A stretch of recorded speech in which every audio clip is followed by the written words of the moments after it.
Muy bien. Bueno, buenas tardes con todos, con todas.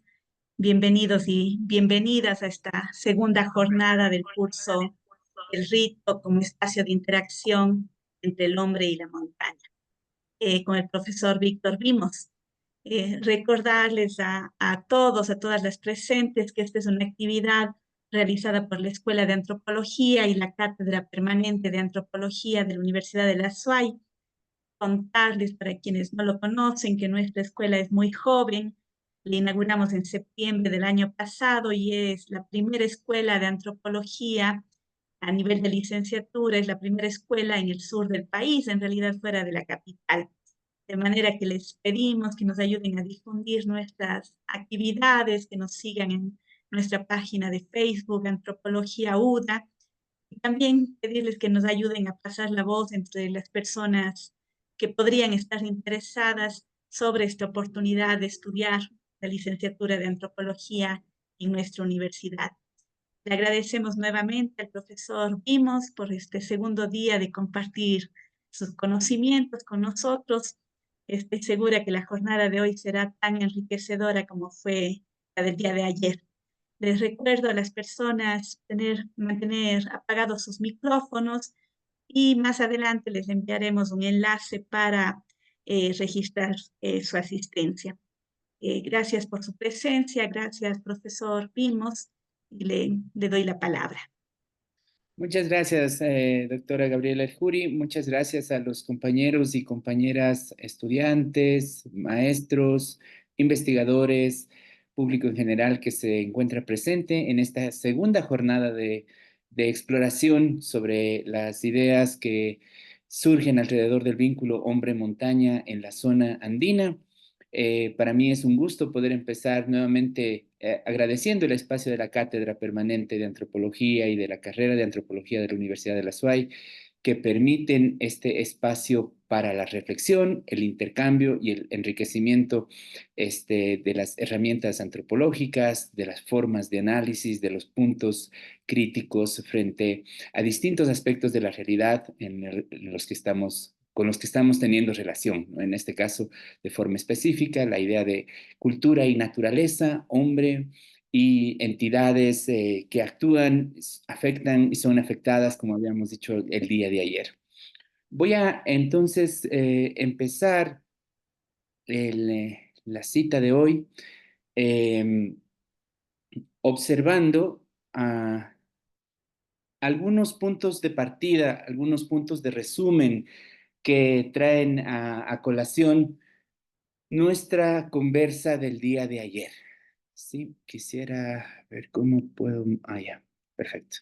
Entonces, el día de ayer habíamos observado tres elementos o tres líneas de relación alrededor del vínculo hombre-montaña en esta expectativa de la antropología que se ha hecho alrededor de esta relación en la zona andina, un acercamiento a la teoría ritual que lo enfoca como un fenómeno del lenguaje y algunos acercamientos claves a la teoría de la emergencia. Quisiera entonces poner en diálogo algunos puntos claves de este recorrido que hicimos el día de ayer para que podamos refrescar nuestros puntos de vista al respecto, para las personas que se unen hoy por primera vez a las clases, que pueda ser un punto de partida también para el diálogo que estamos proponiendo el día de hoy. Entonces, la antropología del vínculo hombre-montaña en los Andes, habíamos observado como una serie de estudios que se desprendían básicamente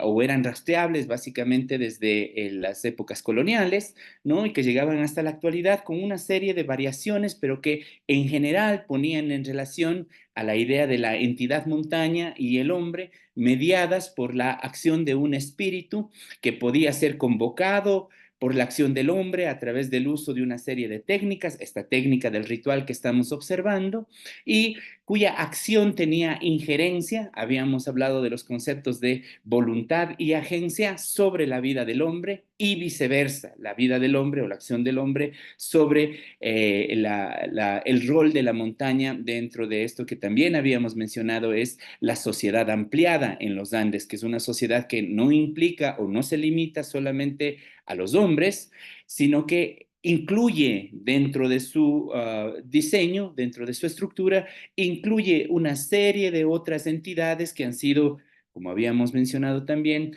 tradicionalmente observadas desde el proyecto de modernidad occidental, tradicionalmente observadas como parte de la naturaleza. Bueno, dentro de la idea de sociedad ampliada, estas entidades, decíamos, actúan sobre esta línea de forma porosa, es decir, permiten el intercambio, la coexistencia, la simultaneidad de acción representada en roles, en jerarquías, en formas de participación dentro de la sociedad comunitaria.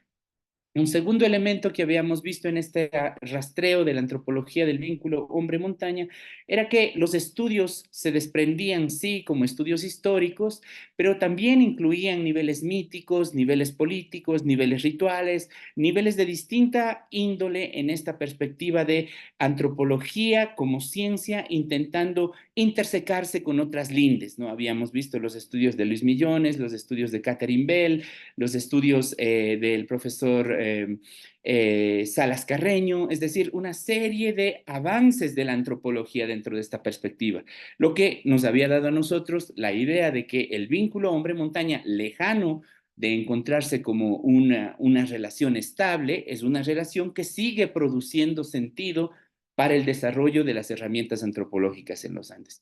Y un tercer elemento que habíamos observado aquí de forma específica eran los estudios dedicados al rito, ¿no? El rito como un espacio de intersección entre estas entidades y de puesta en juego de sus agencias y voluntades. Algo que pusimos además en énfasis cuando revisamos la segunda parte de esta primera sesión, que era la dedicada a la teoría ritual, el rito como lenguaje. Entonces aquí habíamos nosotros hecho una clara diferenciación de escuela intelectualista y escuela semiótica, la relación de la forma intelectualista para pensar el rito, la relación símbolo-cultura y la relación de la escuela semiótica para pensar el rito, la resistencia, decíamos ahí, a significar necesariamente desde el símbolo, el aparecimiento de otros signos lingüísticos como el ícono y el índice, y su referencia a cierto nivel de autonomía, del rito frente a la cultura, lo que creaba, habíamos observado, una tensión, ¿no? Una tensión. Proponíamos esta idea de lo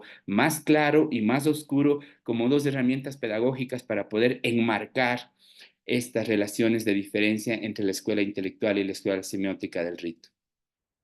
Cuatro conceptos o dos conceptos fundamentales y dos elementos que exploramos y que además volverán en esta clase. El concepto de ambigüedad ritual, que ya es una propiedad o que ha sido una propiedad o un valor desde esta observación de la antropología estudiando el rito como fenómeno del lenguaje, el concepto de gradación, es decir, los distintos grados en los cuales puede funcionar la relación hombre-montaña de un lado más claro, de un lado más decodificado en la cultura y de un lado más oscuro, de un lado menos decodificable para la cultura, más hecho para este lugar de la resistencia, como había dicho ayer, que tiene que ver con otros elementos, ya no solamente con el significado simbólico de la representación, sino habíamos adelantado un poco con los significados desprendidos o los sentidos desprendidos de la performatividad, la auralidad,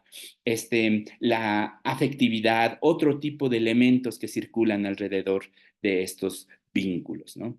Y dos conceptos fundamentales desde esa perspectiva, el concepto de autonomía y el concepto de dependencia. El concepto de autonomía para mirar todas estas formas de organización de las entidades dentro con cierta autonomía a su contexto, pero también una cierta dependencia que les permite este tipo de vínculos con la cultura para ser absorbidos o para ser resistidos.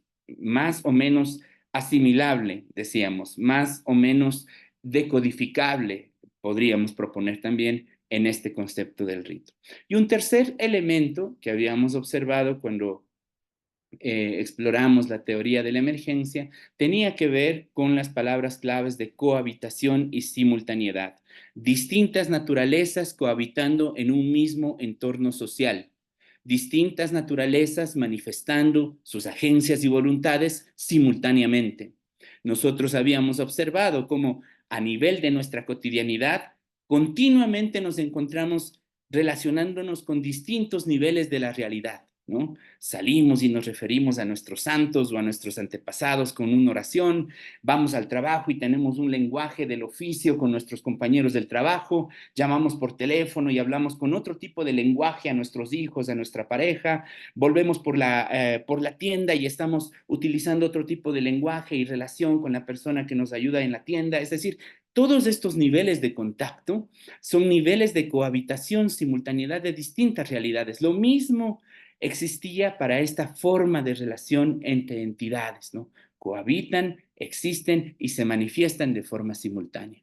Y había, por lo tanto, en esta perspectiva, que la práctica de esa cohabitación y simultaneidad producía una forma de relaciones que inicialmente buscaban ser relaciones autoorganizadas, es decir, no gobernadas necesariamente o inicialmente por la institucionalidad cultural, sino que permitían este tipo de lo que llamaba Teres de Bacon, este tipo de evento nuevo, este tipo de evento variable, nueva eventualidad de la relacionalidad entre estas entidades, ¿no?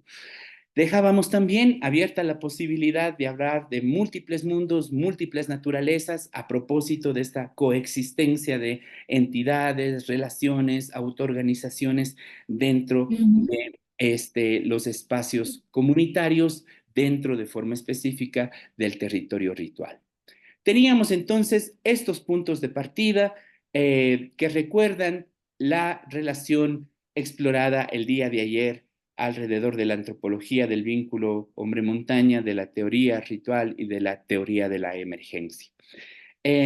Quizá desprendida de esta revisión, bastante breve por lo demás, existan algunas inquietudes o preguntas que se refresquen a propósito de nuestro diálogo de ayer, ¿no? Yo les había advertido que la primera clase iba a ser un poquito más dedicada a la teoría y yo iba a hablar un poquito más, ¿no? Ayer hablé 1 hora y media más o menos, y que esta segunda clase iba a ser un poquito más descriptiva, ¿sí? Así que si surgen algunas preguntas, sería bueno poder tomarles nota para el momento de abrir el debate, podamos refrescar un poco esto también.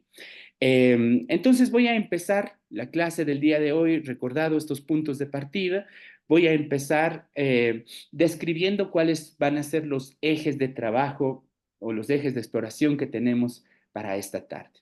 El título de esta sección se denomina Etnografía comparada, el hombre y la montaña en dos casos de estudio. El primero es el relacionado al Carnaval de Santa Cruz de Guamote en la provincia de Chimborazo, en la Sierra Centro del Ecuador, y el segundo está dedicado a el marcaje de ganado en el distrito de Moya, en el departamento de Huancavelica, en el centro sur del Perú. Terminaremos, además de esta exploración, haciendo una propuesta de lectura comparada de estos dos actos rituales, eh, utilizando estos puntos de vista, estos conceptos que hemos explorado el día de ayer. Empezamos entonces nuestra lectura de El Carnaval de Santa Cruz de Guamote. He iniciado con un extracto de una declaración, de un testimonio de uno de los hacedores del carnaval, el señor Joaquín Carhuachi, quien dice en esta declaración: yo así, pasado año, así mismo gallinitas todas murieron, unitas quedaron entonces, dar la misita de ahí como nombramiento de la besita, con espelmita limpiando me fui a poner a Dios en Usubú. Si quiera que los animalitos viven, entonces vivía pues los animales. Por eso tenemos en recuerdo, entonces, como que Usubuc ha sido como Guambrito, como ese chiquitito, como un chusalonguito ha sido. Aquí, en el extracto de esta conversación con el señor Joaquín Carguachi, resaltan tres elementos que van a ser interesantes poderlos tener en mente para la exploración del rito en Santa Cruz de Guamote. La idea de Dios, la idea de una representación católica, la idea de la montaña, el Usubuk, y la idea del ejercicio de acción del espíritu de Dios o la montaña, o Dios y la montaña, o Dios en la montaña, ¿sí? Que aparece un poco difuso aquí, en la vida de los hombres, ¿no? El señor Joaquín está hablando de cómo llevaban, lo estamos leyendo ahí, de cómo llevaban una serie de velas que se rezaban en la misa a poner en la cima del cerro Usubuk, tratando de garantizar la vida de las gallinas, tratando de garantizar la vida de sus animales de corral, después del carnaval, ¿sí? Entonces, esos tres elementos van a quedar presentes para tenerlos presentes a lo largo de esta exploración. La comunidad de Santa Cruz de Guamote celebra cada año eh, la festividad del carnaval dependiendo de la variabilidad que exista en el calendario católico. Esta comunidad está ubicada a 1 hora al sur de la ciudad de Riobamba. Está conformada comunitariamente por una estructura familiar. Resalta, digamos, la utilización del quechua dentro de la comunidad. Es una comunidad que se define como una comunidad quechua y su principal sustento es el trabajo agrícola, ¿sí? Es una comunidad básicamente de trabajo agrícola. Entonces, en la celebración del carnaval, la comunidad emplea 8 días para el festejo para el festejo ceremonial de los distintos actos que se relacionan dentro de él. Empieza el día sábado con la construcción de los palcos. Vamos a ver más adelante qué son los palcos, una serie o una estructura bastante básica hecha de palos, tablas, plásticos, cobijas, que más o menos ilustran la idea de un palacio, ¿no? La idea de un descanso. En estos palcos se van a llevar en adelante una serie de discursos sociales que van a unir o van a convocar a la figura, tanto como el señor Joaquín Carguachi lo decía, a la figura de Dios y a la figura de la montaña. El día domingo, el evento central es una misa católica que se da dentro de la iglesia de la comunidad a la que asiste toda la población. En esta misa católica se hace una bendición de los bastones de mando para los cargos que van a pasar la fiesta del carnaval. El día lunes, toda la comunidad de Santa Cruz asiste al desfile cívico que se hace en la cabecera cantonal, en el Cantón Guamote. La actividad fundamental es llevar adelante a sus representantes a los cargos que han sido bendecidos en la misa católica del domingo y pasear por las calles de la ciudad para regresar en conjunto como comunidad al final del día. El día martes es el día central de la fiesta del carnaval y constituye el núcleo de estas celebraciones con la serie de actos rituales que se dan en la visita del Cerro Usubuk.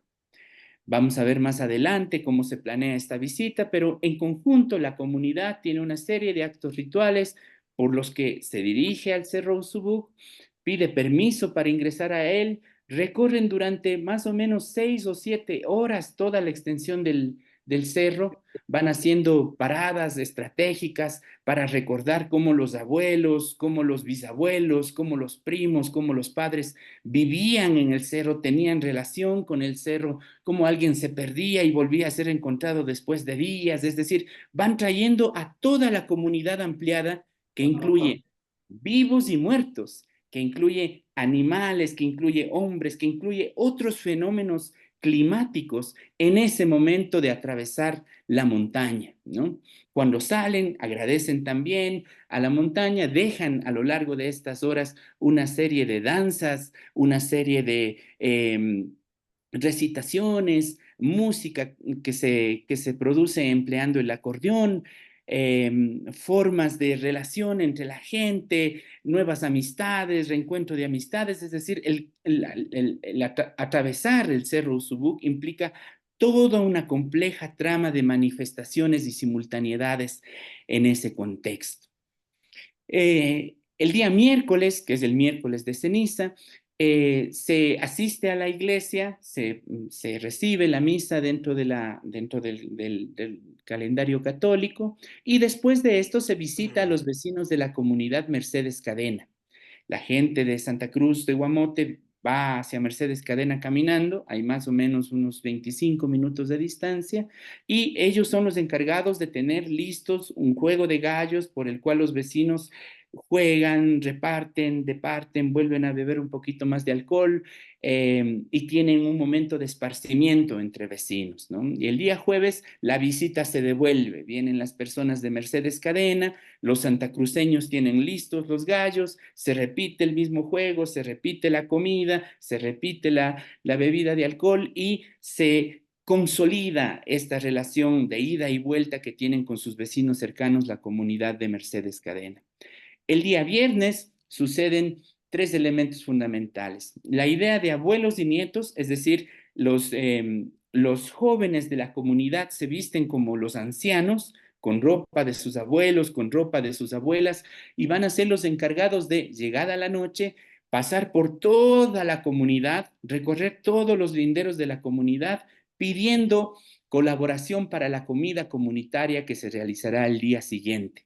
Todas las casas están listas para dar una cebolla, una gallina, algunos cuyes, lo que sea que el comunero quiera compartir, los abuelos y los nietos serán los encargados de llevar en adelante durante toda la noche.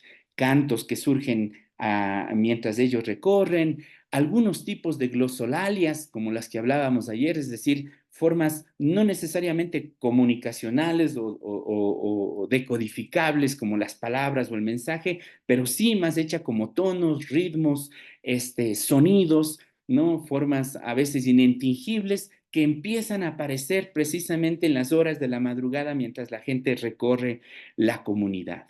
Y el día sábado, la celebración termina con una comida colectiva, con todo lo que se ha recogido el día viernes en la comunidad. Las personas, las mujeres de la comunidad realizan una comida bastante abundante. Se realiza en la Casa Comunal de Santa Cruz. Los principales invitados son los abuelos de la comunidad, quienes se sientan en torno a una gran mesa y reciben los pagos que ha dado la comunidad. Son los primeros en recibir los platos de esta comida comunitaria. Y termina con un juego de toros, ¿no? El juego de toros no de los animales, no de los ganados, sino de la representación de un toro hecha por los comuneros. Ahora vamos a ver algunas imágenes de esto. eh, con la que los hombres, mujeres, niños, niñas, jóvenes de la comunidad, abuelos de la comunidad, juegan, bailan, toman los últimos tragos del carnaval hasta que se acaba el día, ¿no? Son entonces de sábado a sábado algunos de los eventos, los eventos más resaltantes que suceden y conforman la idea del carnaval de Santa Cruz de Guamote. Tengo yo aquí algunas imágenes que hacen referencia a esto que he observado esquemáticamente en este instante.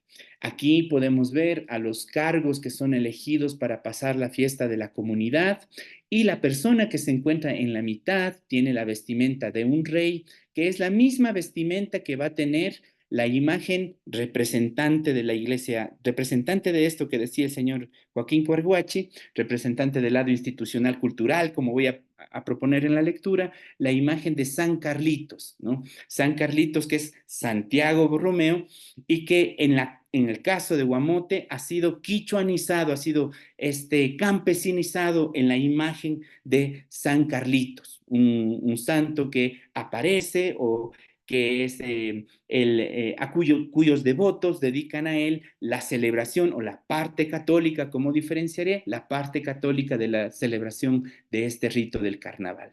Vale la pena decir, además, que algunos de los cargos que se forman aquí en el carnaval de Santa Cruz serán en adelante también por la confianza que el pueblo deposita en ellos, serán en adelante también los dirigentes políticos de la comunidad. Es decir, dentro de la celebración ritual, Aquel cargo que avanza a pasar el carnaval, como dicen los santacruceños, es un cargo en el que se puede confiar para llevar adelante los hilos políticos de la comunidad, ¿no? Se trata entonces desde esta perspectiva, como decíamos ayer, de el rito actuando en distintos niveles, ¿no? El rito relacionándose con distintos niveles desde esta perspectiva de uso y acción dentro de la comunidad de Santa Cruz. Tenemos aquí la imagen de los palcos y hay dos ancianos que representan a los abuelos, son los abuelos de la comunidad. En la parte de abajo tenemos al principal de los cargos pidiendo permiso. Siempre se les solicita, ¿no?, un permiso especial para actuar durante el día. Y los ancianos emiten también un discurso en el que generalmente están recordando cuáles han sido los principios de la comunidad, cuáles son sus compromisos comunitarios, cuáles son los lazos que los unen. Se trata de un discurso en el que aparecen vecinos que ya no están presentes, vecinos que han muerto, vecinos que han migrado, es decir, son traídos a la vida, son traídos al espacio social, son traídos a la esfera pública, todas estas entidades que conforman la sociedad santacruceña durante el rito del carnaval. Aquí podemos observar a los cargos recibiendo la bendición con la que se empieza el día, después de haber emitido discursos de ellos a los abuelos y de los abuelos hacia ellos también. Esta sería la imagen de un palco y detrás, lo que se ve detrás es el Cerro Usubú, ¿no?, el cerro al que las personas asisten el día martes del carnaval, pero el que además, y hay que decir, está ligada una vida permanente de la comunidad. Es el cerro hacia donde se llevan los pocos ganados que se tienen dentro de la comunidad, es el cerro al que se acude cuando alguien tiene mal aire, es el cerro al que se acude para poner, como decía el señor Joaquín Carguachi, las espelmitas, buscando que la vida de los animales, la vida de los cultivos se reproduzca, se mantenga, se proteja. Es el cerro que forma el paisaje, es el lugar que forma el paisaje, dentro del paisaje afectivo, el paisaje social, dentro del imaginario de los santacruceños.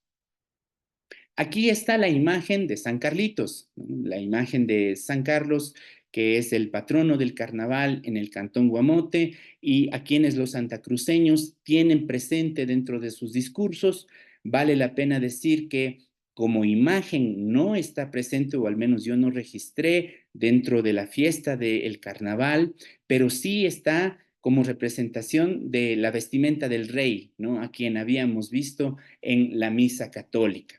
La imagen de San Carlitos, además, es bastante nombrada dentro del Cantón Guamote. Se lo asume como un santo milagroso, a quien cumple las promesas que le hace, y como un santo castigador, a quien evita cumplir estos compromisos.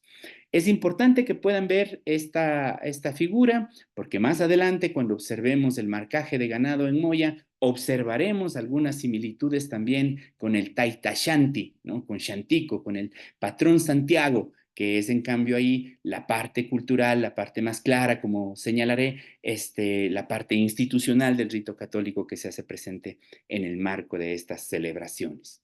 Bueno, tenemos aquí algunas imágenes de los comuneros, los cargos del rey, recibiendo a la gente, como podemos ver en la parte del fondo de la fotografía un poco difuminada. La música, los cantos se hacen presentes.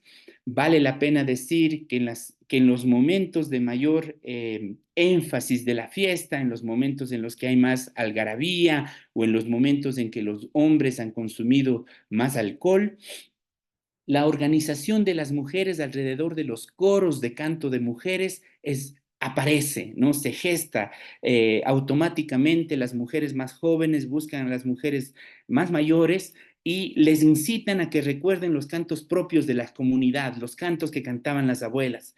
Se juntan de forma espontánea y las mujeres hacen en el aparecimiento de estos coros que asoman, digamos, en las partes más pronunciadas de los momentos rituales de la comunidad. Aquí tenemos ya algunas imágenes del atravesamiento del Usubug. Vamos a ver una serie de símbolos, ¿no?, que empiezan a aparecer, la imagen de San Carlos, o, traducida en la vestimenta del rey, la bandera del Ecuador, vamos a ver por aquí la representación de la reina, distintos elementos, como habíamos dicho ayer, que conforman toda la actividad ritual dentro de este cruce que se hace a la montaña. Pero no se acaba en eso, ¿no? Una serie de palabras y actos, lo que habíamos dicho ayer, silencios, sonidos, lágrimas, que se inscriben también dentro de los objetos y las sustancias que forman parte del rito. Aquí tenemos la pedida de permiso para entrar al cerro, que se hace en esta cruz que recuerda para los santacruceños el punto de entrada al lugar sagrado del Usubug. Uno de los abuelos, como podemos ver en la foto, es el encargado de dar las palabras de bendición para abrir el paso a que la gente pueda recorrer el cerro.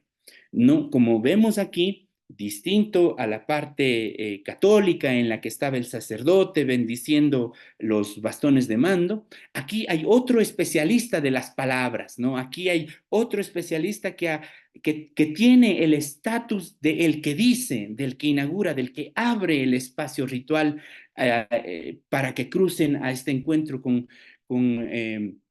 con la interacción de la montaña. Se trata de un miembro de la comunidad, alguien que además en su discurso está recordando el uso del quechua, y el español es bastante pronunciado en este tipo de discurso. Está recordando nuevamente a los antepasados, está recordando a los carnavaleros de corazón, como como dicen los santacruceños, está recordando lo que les hace comunidad, y hace un énfasis especial en poner sobre la mesa pública en este momento, sobre la esfera pública en este momento, la idea de que el cruzar la montaña, el cruzar el Usubug, es una parte esencial del ser santacruceño, como decíamos ayer, ¿no? Pasar el ritual es ser gente, pasar el ritual es ser persona, es hacerse persona. Bueno, aquí estamos asistiendo un poco a eso. Pasar el Usubug es ser santacruceño, ¿no? Y ser santacruceño es ser persona, ¿no? Ser para los santacruceños, digamos, ser santacruceño es ser perteneciente a esta comunidad. Aquí vemos ya algunas imágenes de la comida que se realiza el día sábado, después de que se ha juntado todos los elementos a lo largo de la noche. Yo he sido bastante breve con las imágenes, sí, por la explicación comparada que vamos a hacer más adelante, pero como pueden ver ustedes aquí, el rol de las mujeres, el rol de las mujeres en la comunidad este día es hacerse cargo del gran banquete que va a suceder en la tarde, ¿no? Aquí tenemos algunas representaciones de este gran banquete. Como les dije, los mayores de la comunidad son los principales invitados, son además quienes dan la bendición a los abuelos, a los nietos, a los cargos, y son quienes van a recibir la principal, el primero de los platos, el primero de los productos que se desprenda del trabajo colectivo de las mujeres. Se termina la fiesta en la tarde cuando el toro hace la aparición. Niños, niñas, mayores, hombres, mujeres empiezan a jugar con esta representación.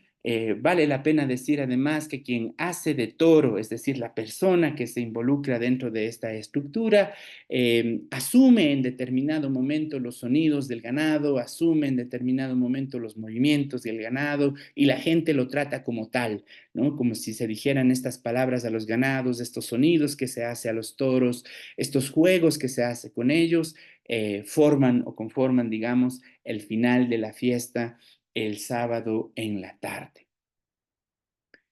Observamos entonces aquí una finalización, un movimiento de la comunidad, como ellos se están moviendo a lo largo de los días del carnaval, entre comunidades, con sus vecinos, a la cabecera cantonal, hacia el Cerro Usubug, como se puede ver en la fotografía, están unidos, algunos a pie, algunos con instrumentos musicales, las representaciones del rey, las representaciones de la reina, algunos en auto, es decir, hay un espíritu de comunidad presente a lo largo de estos días de celebración en Santa Cruz, ¿no? Observo entonces algunas generalidades de este ritual que se cumple a lo largo de estos días. La manifestación en Santa Cruz de los distintos actos que se dan alrededor de esta relación entre los hombres y el Usubuk están mediadas de forma principal por una serie de actos y una serie de enunciaciones de discursos. Quiero decir, actos y palabras, dos elementos fundamentales que habíamos visto ayer, componen la idea del ritual como espacio de interacción, como si se tratara de todo esto entre comillas, como si se tratara de un lenguaje, ¿no? Actos y palabras que se manifiestan alrededor de un núcleo central del rito, que es un núcleo agrícola. Se encuentran representados estos actos y estas palabras, uniendo la idea de que cruzar el Usubuk permite, en un primer momento, el fortalecimiento de las relaciones de fertilidad con la tierra y a la vez un segundo momento, el fortalecimiento de relaciones de fertilidad comunitarias, es decir, conforma el núcleo de esta relación entre el hombre y la agricultura, que además define el ser santacruceño. A un lado de esta celebración del ritual se encuentra la imagen de San Carlitos o el nombre de San Carlitos que circula a lo largo de los 8 días de fiesta, y por el otro lado se encuentra la imagen de Usubuk o el nombre de Usubuk o el poder de Usubuk que circula a lo largo de estos días de celebración. San Carlitos, como hemos dicho, corresponde a la parte del rito que está más institucionalizada, en la que la cultura está más presente, pues se desprende del lado católico, de un lado de la celebración católica tampoco restringido. La Iglesia Católica no reconoce a San Carlitos, al santo, sigue diciendo que es Santiago Borromeo vestido como un rey, ¿sí? Pero la celebración que se hace en la comunidad, la celebración católica, tiene a esta imagen, en la representación del rey, a esta imagen como centro de la devoción de la gente. Entonces, San Carlitos constituiría lo que llamamos el archivo institucional. Es ahí donde la parte cultural actúa de forma impecable, es ahí donde puede decodificar, es ahí donde puede decir, por ejemplo, el carnaval de Guamote se hace en honor o está atravesado fundamentalmente por una visión católica de la gente, ¿no? Pero del otro lado, el Usubuk, que no está presente dentro de la celebración católica, el Usubuk que está presente en los discursos de la gente, el Usubuk que convoca a los muertos, el Usubuk que convoca a los animales, que convoca a la tierra, que convoca a otros fenómenos climáticos, constituye y forma el núcleo del archivo ritual, esto que habíamos dicho el día de ayer, es decir, constituye la parte en la que la cultura ha encontrado cierto tipo de resistencia. Cuando me refiero a la resistencia, no estoy hablando de una pared, ¿no? Sino que estoy hablando de formas de decodificación de los actos y las palabras de los hombres que no encuentran un referente inmediato o automático en la cultura. Es decir, ¿qué hacen los santacruceños cuando atraviesan el Usubú? Están rindiendo tributo a la tierra. Sí, pero no solamente eso, ¿no? Como ya vemos y observamos, se encuentran construyendo las prácticas sobre las cuales se establece su tejido social en adelante durante el año.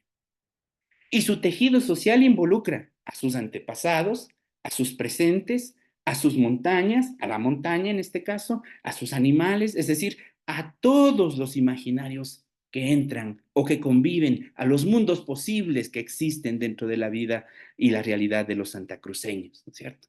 Entonces, ahí está actuando este lugar de resistencia, quiero decir, no hay la posibilidad de una sola categorización, de una sola categoría que absorba este tipo de manifestación múltiple. La comunidad, entonces, asiste aquí dentro de la celebración ritual del carnaval a Su existencia o su convivencia, volvamos a los conceptos de ambigüedad y gradación para mirar este esquema, a su existencia y convivencia con sus partes relacionadas con lo histórico, con lo escrito, ¿no? Los archivos institucionales, el catolicismo, y por otro lado, el lado oral y el lado mítico relacionado con esta parte del archivo ritual. Es básicamente el centro de formación de la comunidad tiene que ver con la entrega, o yo lo he propuesto así, con la entrega de una serie de pagos, una serie de ofrendas que se están haciendo a lo largo de la celebración del carnaval, que abren estos distintos espacios de apertura. Los gallos para solidificar la relación con los vecinos, la comida para solidificar la relación con la comunidad, los discursos para solidificar la relación con la montaña, una serie de actos y entregas, una serie de reciprocidades, una serie de complementariedades que están abriendo estos lugares de interacción entre las distintas entidades. Entonces, la práctica del ritual del carnaval de Santa Cruz genera mundos, relaciones ritualizadas, las relaciones entre hombres y hombres están ritualizadas, las relaciones entre el hombre y la naturaleza están ritualizadas, es decir, pasan a generar roles de parentesco no por sangre, sino por rito, ¿sí? Pasan a ser comunidad a partir de la gestación del rito. La coexistencia de estos elementos fragmentarios, los archivos institucionales, los archivos rituales, estas formas de entender a San Carlitos como un santo disidente de la iglesia, pero tenerlo presente, esta forma de entender a Usubú como un cerro en el relato de los santacruceños que antes era más poderoso, pero ahora su poder ha decrecido, ¿sí? Esta forma de contagio de poderes alrededor de todos estos usos y encuentros de las entidades y la actualización de los vínculos con el lugar, la comunidad y la familia, ¿no? Todos los mundos posibles que se generan alrededor de este ritual. Como un dato adicional, quería comentarles que en los relatos de los santacruceños, el Usubú ha ido, entre comillas, debilitando su poder a lo largo de los últimos años. Lo que es interesante es que a lo largo de los últimos años también la Iglesia Católica ha ido ganando un peso especial dentro de las comunidades campesinas de Guamote, sin que Santa Cruz sea una excepción. Creo que un punto interesante para poder rastrear este tipo de cambio o balance tiene que ver con las formas de resistencia y organización indígena desprendidas, previas o posteriores a los levantamientos del 90 y 92, en los cuales Guamote fue uno de los núcleos centrales de resistencia. Después de estos momentos de trabajo, el trabajo de la Iglesia Católica ha sido nuclear a catequistas que antes eran los dirigentes políticos indígenas, ¿no? Ahora los catequistas, ahora los dirigentes de la comunidad han sido, son o serán en algún momento catequistas, representantes de la comunidad. Si la iglesia ha ganado mayor peso y funcionalidad en el discurso social de los santacruceños, es interesante ver cómo del otro lado el Usubuk ha pasado o se ha desplazado a otro tipo de usos. En palabras de los santacruceños, ha debilitado su poder, ¿sí? Vale la pena tener en cuenta estos cambios porque lo veremos también un poquito más adelante en el caso de Moya. Dejo este esquema planteado para poder avanzar a la observación del ritual del marcaje de ganado en la comunidad de Moya. Bastante brevemente también, la comunidad de Moya se encuentra en la parte norte del departamento de Huancavelica. El departamento de Huancavelica, digamos, está en el centro del Perú, rodeado por Junín, que está al norte, su capital Huancayo, Ayacucho, su capital San Cristóbal. Tiene también una parte de ceja de selva donde ya se empiezan las estribaciones del Braem, es decir, esta parte, la parte geográfica de Huancavelica es una parte que comparte la parte más alta de los Andes y también sus estribaciones hacia la ceja de selva en estos casos. La población de Moya se identifica como una población quechua Y su principal sustento, al contrario a lo que sucede en el caso de Santa Cruz, es la ganadería. Aquí los ganados están presentes, los ganados forman parte de la vida de la gente. En los ganados, en la inversión de un ganado se ahorra, en la inversión de un ganado existe estatus, en la inversión y número de ganado existe una promesa de mejor futuro para las familias, ¿no? Es decir, la figura del ganado, la presencia de las vacas en este caso, tiene una incidencia fundamental dentro de la estructura económica de los moyanos. Observamos entonces aquí una primera declaración de la señora Carmen Quispe, en la que también se va a poner, quizá pongamos atención para relacionar con la declaración del señor Joaquín Carguache, en la que también se va a poner la idea de Dios, la montaña, un espíritu y la acción de los hombres, ¿no?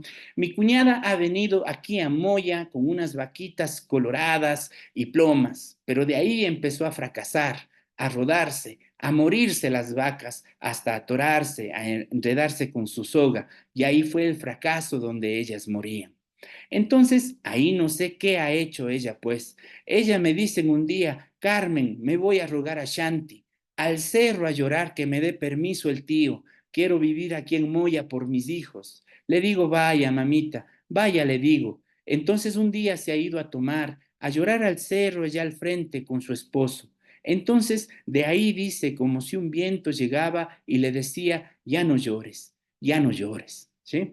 Entonces, miren, aquí también no está presente la palabra Dios, pero está presente la palabra Shanti, ¿no? Ahora vamos a ver quién es el Shanti. Está presente la idea del cerro, está presente la idea del espíritu y está presente la acción en el hombre, la acción en el animal. Un poco lo que veíamos también en Santa Cruz, ¿no? Con sus diferencias, con sus cercanías.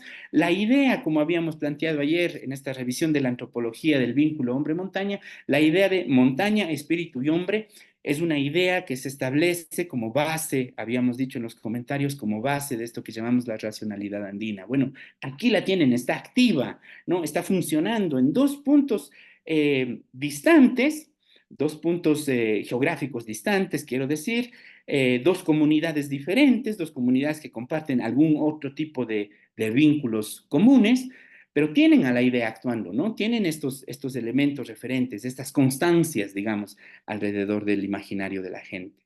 Bueno, el marcaje de ganado demora menos que el carnaval de Guamote. El marcaje de ganado se desarrolla durante 3 días. El primer día hay una preparación de las ofrendas para la mesa de pago. Los comuneros de Moya viajan, la ciudad más cercana es Huancayo, hay 1 hora y media en camioneta entre Moya y Huancayo. Viajan a la feria de Huancayo y consiguen todo lo que necesitan para el rito. Consiguen cintas de colores, consiguen borlas, consiguen corbatas para los ganados, unos frontales para los ganados. Algunos de ellos viajan de manera especial a mercados específicos en Huancayo o en otras ciudades de la región para comprar las mejores flores, las mejores manzanas, los mejores maníes. Es decir, no escatiman en los elementos, en el gasto que los elementos que formará su mesa de pago requieren para conformar su ofrenda. Conformada la ofrenda el día 1, lo vamos a ver, se hace un velatorio de esta ofrenda. Desde las 6 de la tarde y durante la noche, la gente va a llegar a la casa de los que están haciendo el marcaje de ganado y van a empezar en un proceso bastante serio, bastante ceremonial. Van a empezar a ubicarse alrededor de la ofrenda. Mientras esto sucede, la gente sigue hablando, siempre en voz baja, como si se asistiera a la presencia, de hecho, de un actor o de un espacio sagrado. Va a empezar además a circular el alcohol, va a empezar además a circular la coca, ¿no? La coca que está presente en esta comunidad, como en todas las estribaciones de esta región del Perú, Sierra Centro del Perú. Eh, Hay una serie de actos rituales alrededor de la hoja de coca, la forma en la que se recibe, la forma en la que se da, la forma en la que se distingue si le ha tocado hojas macho o hojas hembra, como llaman los moyanos a estas manos de coca. Y en un momento determinado, casi cerca de las 12 de la noche, ¿quién es el caporal? Es decir, el encargado de hacer la mesa y el encargado de llevar adelante el marcaje va a pedir a los dueños de los ganados que le acompañen y va a subir al Huamani. Aquí la montaña va, como en el caso de Santa Cruz se llamaba el Usubug, aquí la montaña va a ser el Huamani, es decir, el sitio, el cerro en el que cada una de las familias deja sus ganados durante el año para que coman, para que beban, para que existan, ¿no? No hay un solo Huamani dentro de Moya, contrario al caso de Santa Cruz, sino que cada una de las familias tiene una serie de guamanis, ¿no? Pueden ser los mismos montes, pueden ser otros montes, y se diferencian entre sí, como habíamos visto en el caso de las diferenciaciones ayer, se diferencian por su poder, se diferencian por su género, se diferencian por las formas de parentesco que tienen con las familias, ¿no? Hay una serie de actividades y roles y jerarquías que definen mi relación con el guamani. Bueno, se va hacia donde la familia ha elegido su guamani, su montaña, y se entierra esta mesa de pago. Se regresa con los dueños y el caporal, regresan y solamente cuando han regresado, es decir, cuando han tenido éxito en enterrar esta ofrenda, empieza la fiesta. La gente empieza a tomar con un poco más de algarabía, se cambia un poco el lenguaje, empieza la música, se prende la música, y se sigue con la ingesta del alcohol y se sigue con el chachar de la coca. Vale la pena decir que cuando se hace la entrega de la ofrenda en el Huamani, el caporal tiene una serie de actos que son muy rigurosos, desde cómo se abre el hueco en el que se va a enterrar la ofrenda, qué es lo que se dice al Huamani, una serie de discursos, nuevamente, palabras y acciones, ¿no? Una serie de discursos que él dice al Huamani, una serie de pedidas de permiso para entregar la ofrenda, le da la palabra a los dueños de los ganados para que ellos también pidan.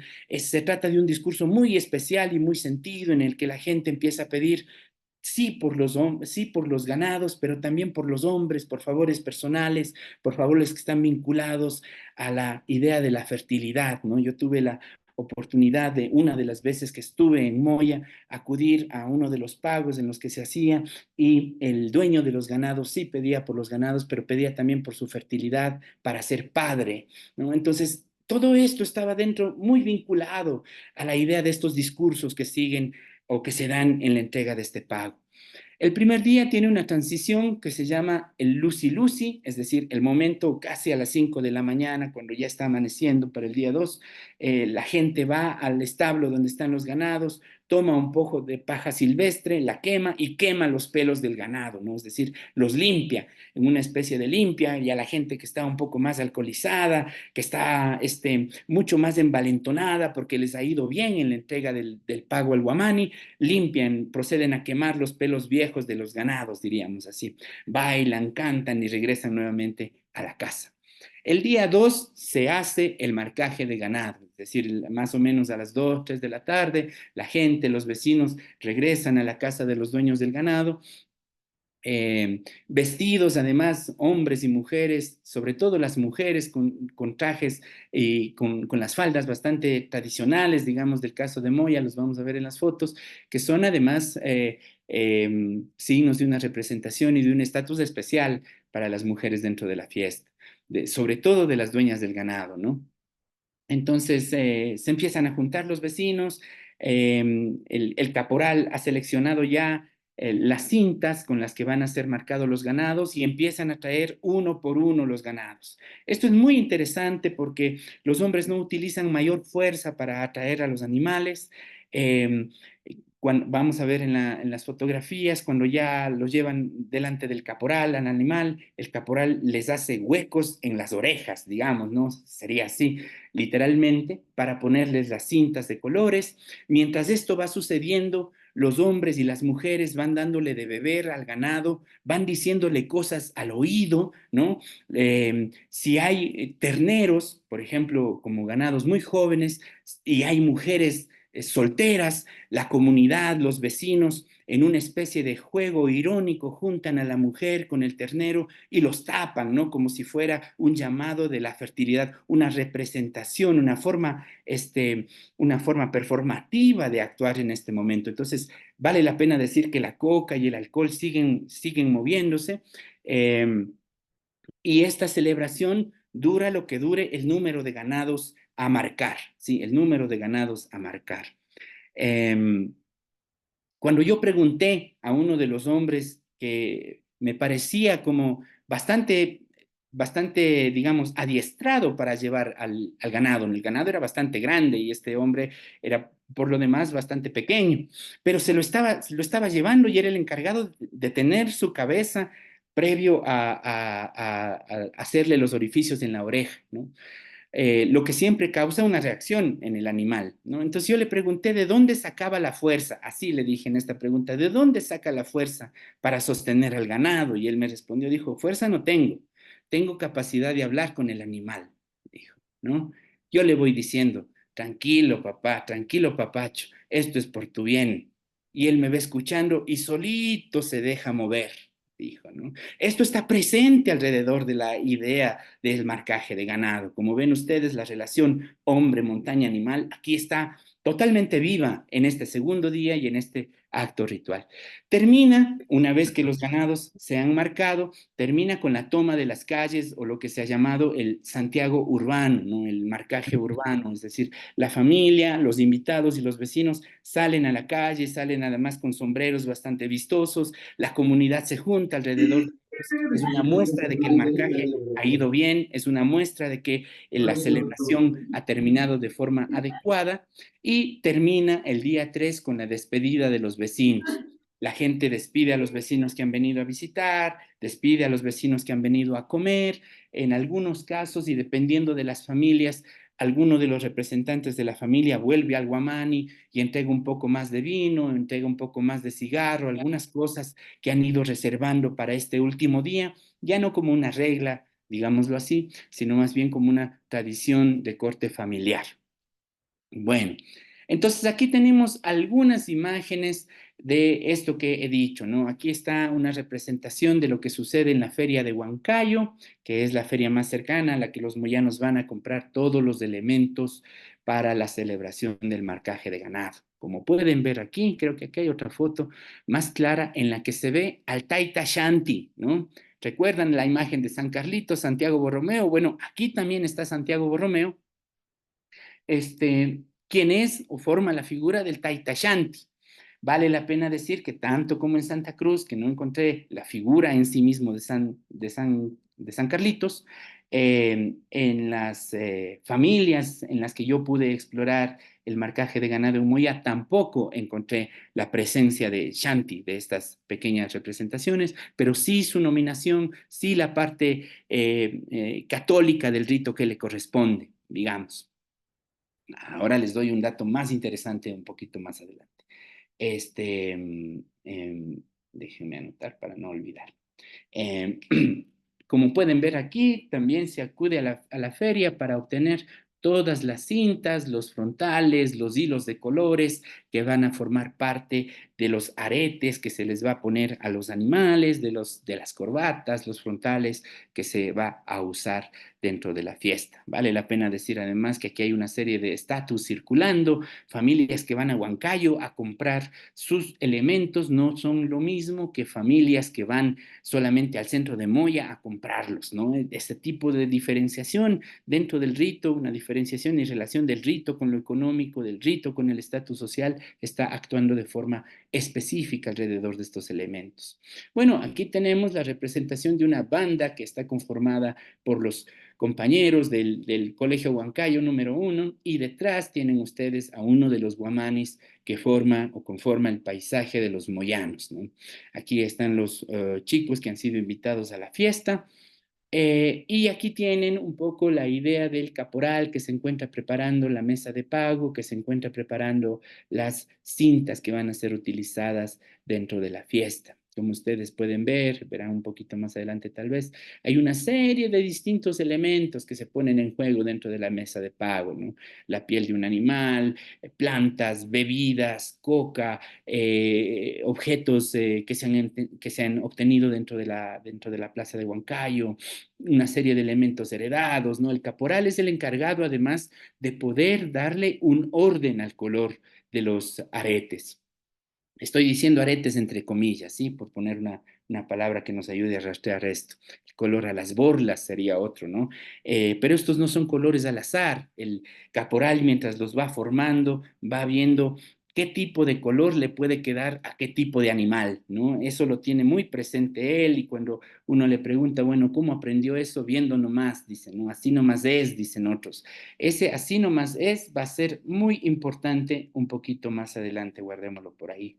Eh, Tenemos, como ven aquí, algunos otros elementos, las frutas, la coca, las plantas están circulando alrededor de esta mesa de pago. Bueno, aquí podemos tener una representación un poquito más clara de cosas que se van a enterrar, cosas que se van a guardar para el marcaje del ganado. Bueno, tenemos aquí la llegada de las mujeres, que son las principales, las dueñas del ganado. Ellas eran las dueñas del ganado en esta fiesta y el momento central del marcaje, que es, como había mencionado yo, la traída de los animales. Entonces, cada animal está siendo arreado, cada animal llega a la parte central del patio de la casa de los vecinos, en donde ya se está listo para ponerle las corbatas, los adornos, los frontales, donde está listo para brindarle alcohol, donde se le está tomando, donde se le está hablando, donde se le está aconsejando, donde se le está entregando el cargo al guamani, ¿sí? Como ustedes ven, entonces, en cada una de las orejas del animal se va a poder rastrear de este modo los aretes, las borlas, las cintas de colores que se encuentran ahí. Vale la pena decir que cada familia tiene una forma de identificar a sus animales y también a sus colores, y que en algunas familias cada guamani tiene una forma de solicitar los colores más adecuados para ese año. ¿Cómo lo solicita? Como decía la señora Carmen Quispe, escuchando como el viento, apareciendo en los sueños, dejándoles saber de alguna forma a los dueños del ganado, amenazando al ganado, revelándose en las múltiples formas que tiene el guamani de actuar en la vida de los hombres en la comunidad de Moy. Aquí tenemos pues entonces unos pequeños terneros que van a ser marcados también dentro de la fiesta. Como ustedes pueden ver, distintas familias, distintas formas de poder ordenar y agasajar esta entrega del ganado a la montaña. Lo que está sucediendo entonces con este marcaje es que se están poniendo señales de distinción a los ganados que están siendo entregados al poder del guamani. A partir de aquí y a lo largo del año, el guamani será el encargado de velar por la vida, velar por la fertilidad, velar por la salud de los animales.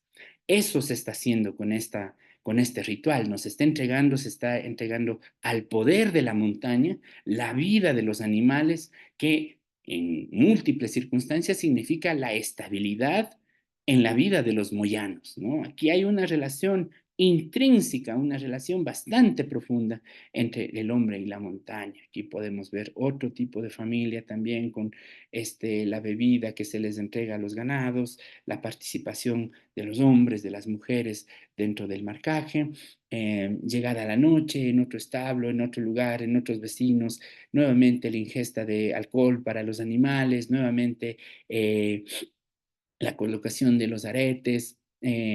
Vale la pena decir que terminada la celebración la celebración del marcaje, la gente sale a las calles del pueblo, a lo que se llama el Santiago urbano, el Shanti urbano, ¿no? A mostrar frente a los ojos de los vecinos que su marcaje ha sido, ha sido exitoso, que los ganados de esta familia han sido entregados al poder de la montaña, y que de esta forma ellos también están ratificando su lugar dentro de la comunidad, su participación dentro de la comunidad, ¿no? Aquí tenemos otro tipo de celebración en el que esta persona se encuentra echando hojas de coca sobre un mantel, sobre una manta, y lo que va a hacer ella, dependiendo también de las familias y de la región de las que provienen las familias, lo que va a hacer ella es que va a leer la coca y en esa lectura de la coca ella va a adivinar cuál va a ser la voluntad del guamani para sus animales el resto del año, ¿no? Y para leer la coca ella misma se va a transformar en un ganado. En la fotografía no se ve o no se escucha, pero en este momento ella está haciendo los sonidos, los gestos y los movimientos de un animal, ¿sí? Está moviendo la coca como si fuera un ganado, es decir, está haciendo nomás lo que es, digamos, en ese momento. Esto es una cosa interesante, que voy a volver un poquito más adelante, pero sucede en un momento eh, bastante, digamos, elevado del ritual, ¿no? Este tipo de transmutación, este tipo de transformación, este tipo de relación con el vínculo animal, relación con el vínculo montaña, en la transformación, el sonido, la performance que asumen los hombres dentro del rito. Em, Terminamos así, observando también algunas continuidades dentro de este ritual, como habíamos propuesto para el caso de Santa Cruz, actos y palabras que se dan alrededor de un núcleo ganadero, la imagen de Taita Shanti y la imagen del Guamani.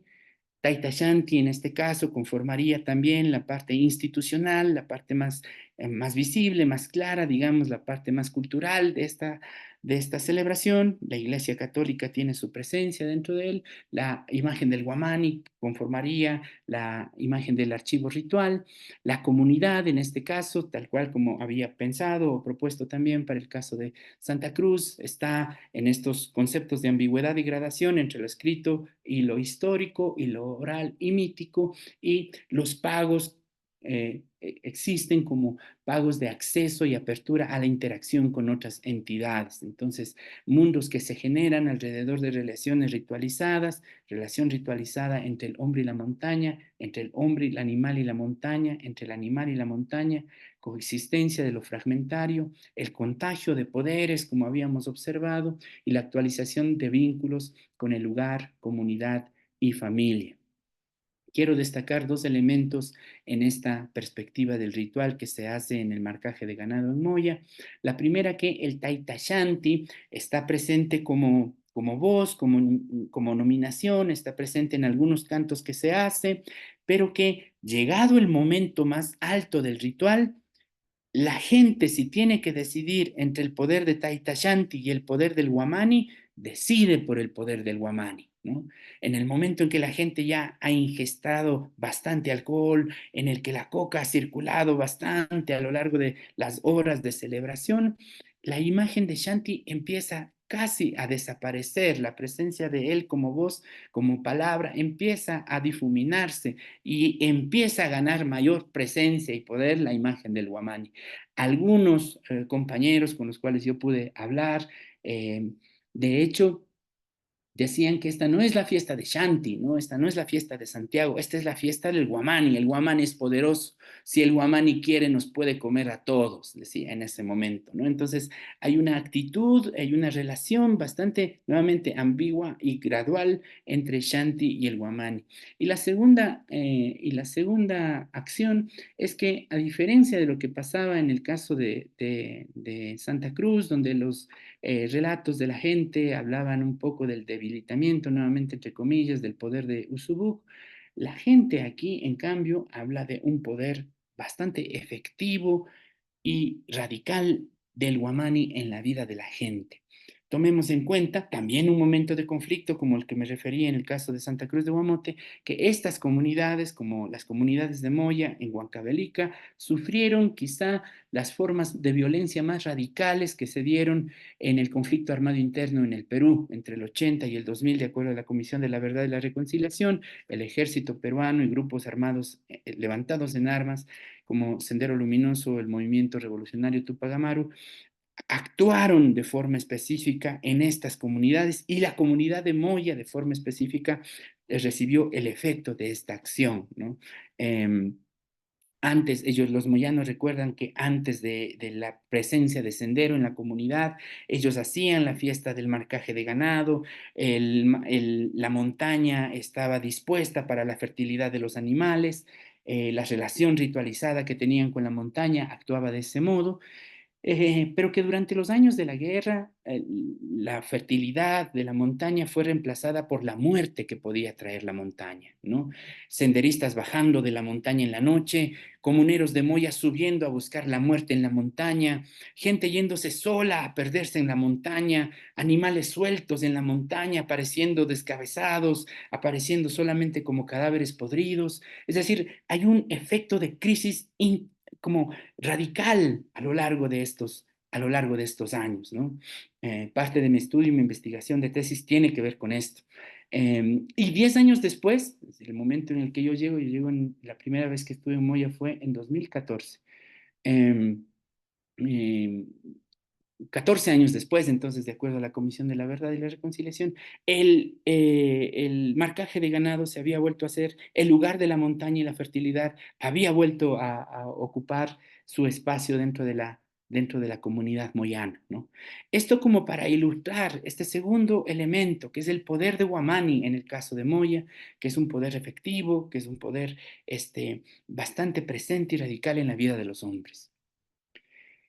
Avanzo entonces para poder abrir un poco el debate a la parte final de esta sesión, que es la idea de una propuesta de lectura comparada entre el Carnaval de Santa Cruz o los actos rituales del Carnaval de Santa Cruz y el marcaje de ganado, Santa Cruz en Guamote y el marcaje de ganado en Moya, Huancavelica. Bueno, entonces, ¿recuerdan ustedes el esquema que habíamos realizado ayer, ¿no? El esquema del rito que habíamos realizado ayer sobre elementos, dinámicas y estructura. Lo traemos de nuevo a nuestra conversación. El rito que habíamos definido desde esa perspectiva del lenguaje como más o menos separable de su contexto, más o menos autónomo de su contexto, más o menos asimilable en su contexto. Propongo entonces aquí que en este tipo de ritos, como los de Santa Cruz, de Guamote y Moya, hay una serie de entidades vinculadas a la acción ritual. La entidad montaña, la entidad hombre, la entidad animal o tierra, la entidad Santiago, Shanti, San Carlitos, una serie de entidades diversas, ¿no? Dependiendo de las familias en Moya, eh, están presentes una serie de plantas, una serie de flores, la idea de la coca está muy presente dentro del rito, la idea del alcohol está muy presente dentro del rito, como en el caso de Santa Cruz, el regreso de los muertos, el regreso de los difuntos, los abuelos, los tíos que están fuera de la comunidad, una serie de entidades interactuando multidireccionalmente. No se trata como podría argumentar un poco la escuela intelectualista, ¿no es cierto? No se trata de una acción ordenada que está representando lo que la cultura dice en medio de esta forma ritual, sino se trata más bien de una acción bastante caótica, ¿sí? De una acción que tiene un centro de crisis fundamental, que es la multiplicidad de relaciones entre estas entidades. Como ya vemos dentro de la representación que he observado en los dos casos de estudio, las entidades cambian de posición, las entidades cambian de acción, sus fuerzas, sus emanaciones, sus afecciones y ser afectadas varían dependiendo de la posición que toman en sus contextos, ¿no? Entonces, quiero que volvamos a pensar un poco en esta idea de los tropos que habíamos propuesto ayer sobre el rito, cómo están interactuando estas entidades, ¿no? Cuando se le está entregando el hombre el ganado a la montaña, no se le está haciendo como si, esto es importante, no se está haciendo como si se le entregara, es decir, no se está haciendo una dramatización de eso, sino que cuando los moyanos dicen es así nomás, es que está pasando eso, es un nivel de realidad, ¿no? No se está representando la relación del hombre y la montaña, está sucediendo la relación. Entonces, el nivel de metáfora, el nivel de metonimia, el nivel de elipsis, varían, nuevamente pensemos en gradación y ambigüedad, varían a propósito de el símbolo, el icono, el índice que empiezan a circular alrededor de los objetos, las palabras, los sonidos, las acciones del hombre. La forma de la convivencia entre estas entidades tiene que ver precisamente con esas emanaciones trópicas que se dan en los distintos momentos rituales.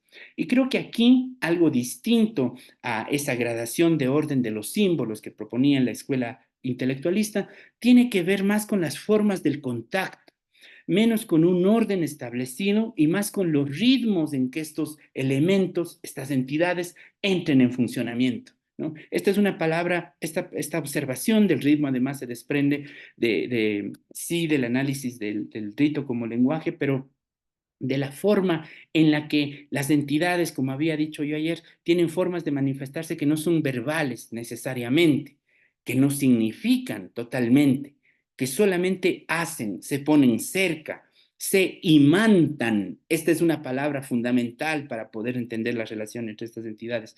Se imantan, quiero decir, intercambian y no, ¿sí? Se ponen en vinculación, simultaneidad, coexistencia en un mismo espacio. Entonces, una lectura posible de estas relaciones dentro del rito tiene que ver con la rítmica de las relaciones entre las entidades. Un tercer elemento que sucede aquí es el elemento de autoorganización, como había observado, ¿no? Dependiendo del poder de la montaña, dependiendo del momento de crisis, dependiendo del momento histórico, como había relatado, los mecanismos de organización de las relaciones entre las entidades van a variar. Y van a variar no necesariamente por un gobierno de la cultura o de la institucionalidad católica, en este caso presente en estos ritos, sino por las formas de organización que emerjan de la práctica. Bueno, estamos en crisis frente a la violencia, va a variar mi relación con la montaña, ¿no? Mi práctica con la montaña. Los relatos en los archivos de la Comisión de la Verdad son diversos alrededor de esta perspectiva. Hombres que le están reclamando a la montaña por la muerte de la comunidad, hombres que se niegan a dar el pago a la montaña porque las familias han sido masacradas, hombres que entran en disputas con los guamanis, ¿no? Y en el caso de Santa Cruz, hombres que reclaman a la montaña el porqué de los jóvenes yéndose de la comunidad, hombres que reclaman a la montaña el porqué de los animales muriendo, hombres que reclaman a la montaña el porqué de las cosechas no fructificando como ellos esperan, ¿no? Aquí hay una relación ambigua, es decir, no se trata de una relación de buenos y malos, ¿sí? Se trata de una relación compleja de entidades ambiguas, de entidades cuyos lugares de graduación dentro de la relación social se encuentran variando dentro de estas disposiciones. Ah, avanzo un poquito rápido para observar. Entonces, el lugar de Santiago, como hemos visto, Santiago Matamoros, es un lugar más histórico, más ideológico, el caso católico, ¿no? Un lugar más representativo dentro del esquema que nosotros estamos haciendo, y el lugar de Huamani, o Usubuk, en el caso de las dos comunidades, que es un lugar de acción mucho más sensitivo, un poco más aural, de los sonidos, más performativo, de las acciones, por ahí se están manifestando, es un poco más transmisivo, ¿no? Y para volver un poco a la idea que había puesto o propuesto ayer, de lo más claro y lo más oscuro, digamos que la parte de los rituales donde la cultura, donde la institución decodifica de forma inmediata, no está en el lado católico, lo más tangible, son fiestas católicas que se hacen en honor a la fertilidad, son fiestas que tienen un patrono católico que se hacen en honor a los ganados, etcétera, etcétera, ¿no? Pero la parte más oscura, la parte más intangible, es donde sucede un rito de transformación, sucede un rito de cambio de sustancias, sucede un rito de encuentro de materialidades, sucede un rito que no es del todo asimilable por la cultura, sucede en una parte del rito que está más opaca, digamos, a esas formas inmediatas de ser digeridas, ¿no? Vuelvo entonces sobre estos dos elementos, lo claro y lo oscuro, para pensar en los lugares de interpretación de la cultura, como he dicho, y de resistencia a la interpretación de la cultura. Esta palabra es fundamental. ¿Cuál es la diferencia o qué hace que uno u otro lado de la balanza de esta ambigüedad funcione? Y aquí aparece de nuevo la idea de la práctica, la idea de simultaneidad y cohabitación que viene de la emergencia.